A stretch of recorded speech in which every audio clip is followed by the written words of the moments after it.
This seat here has a little hole there that I can see, and notice a little tear there, and kind of another little 3, and then one right here in the back. That's all that I've seen on this.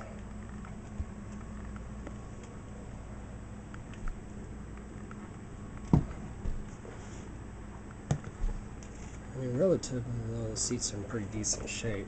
It's not all rusted to heck or anything.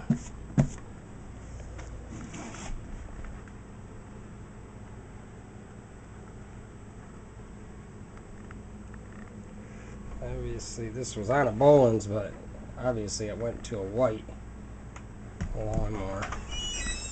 But What did you? anyways, that's it.